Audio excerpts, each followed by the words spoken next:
Pada kesempatan kali ini, saya akan membahas tentang perjalanan demokrasi di Indonesia, khususnya pada dua periode penting, yaitu demokrasi Pancasila pada masa Orde Baru dan demokrasi pada era reformasi.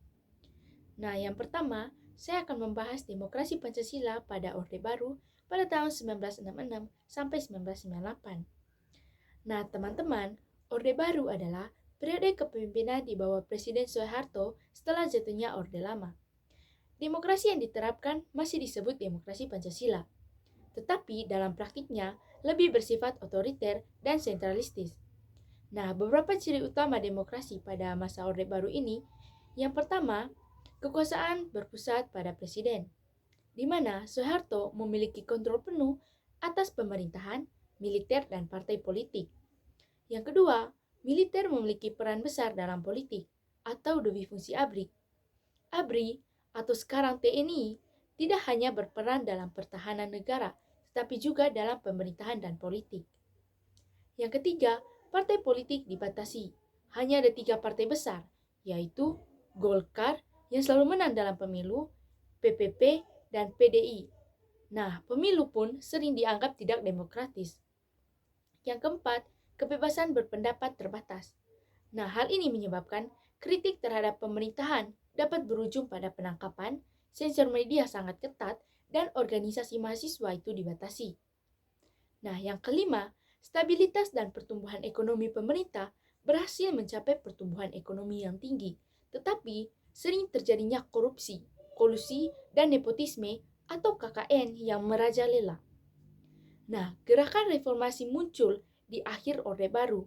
Nah, krisis ekonomi pada tahun 1997 dan tuntutan reformasi dari mahasiswa menyebabkan Soeharto mundur pada 21 Mei 1998. Nah, yang kedua, saya akan menjelaskan demokrasi pada era reformasi pada tahun 1998 sampai pada saat sekarang ini. Nah, setelah Soekarno lengser, Indonesia memasuki era reformasi yang membawa banyak perubahan dalam sistem demokrasinya. Nah, beberapa ciri dari demokrasi ini. Yang pertama, pemilu yang lebih demokratis, di mana masyarakat dapat memilih presiden, kepala daerah, dan anggota legislatif itu secara langsung. Yang kedua, banyaknya partai politik, berbeda dengan Orde Baru. Nah, saat ini ada banyak partai yang bersaing dalam pemilu seperti PDIP, Gerindra, Golkar, dan PKS. Yang ketiga, kebebasan berpendapat. Nah, di mana saat ini media memiliki kebebasan yang lebih besar, meskipun masih ada tantangan terkait penyebaran hoaks dan regulasi media sosial.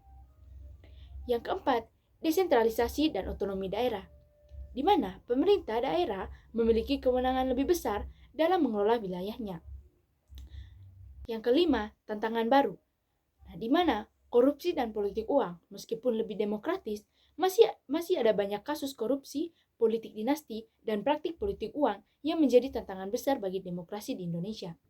Nah, teman-teman, demokrasi di era reformasi masih terus berkembang dengan berbagai tantangan, seperti polarisasi politik, maraknya berita hoaks, serta tantangan dalam menegakkan hukum dan hak asasi manusia.